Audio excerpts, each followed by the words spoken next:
What is up mga boss, sa mga naghahanap dyan na sporty look na pwede pang daily na sedan, check nyo tong ating new arrival na napaka-pogi, napaka-angas. Hyundai Elantra 2016 model, automatic transmission na nagkakahalaga po ito ng 448,000 pesos mga boss. Color white to mga boss, kaya mix siya ng pagka-yamanin, sosyalin, tsaka ng pagkaka-sporty dahil sa kanyang hulma nitong kanyang body mga boss. So ito yung parang ka-segment niya si Altis tsaka si Honda Civic. Pero gawa to ng Hyundai. So ito yung ating Hyundai Elantra mga boss. Kitang-kita nyo naman kung gaano ka-fresh tong ating unit.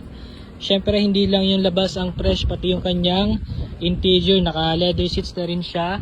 Napakaganda na kanyang interior. With 66,168 mileage mga boss. Tapos dito naman tayo sa kanyang second row. Yan, napakaluwag din ng kanyang second row mga boss para sa isang sedan. So consider nyo to for a comfort driving tsaka powerful experience sa pagdadrive.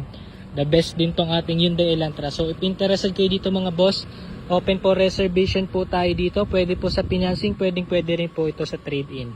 Location nga pala natin is dito sa Lucena City, Quezon Province, St. Jude Subdivision, Quiteria Street. Ayan mga boss, tingnan nyo naman kung gaano kapogi oh. Panalo.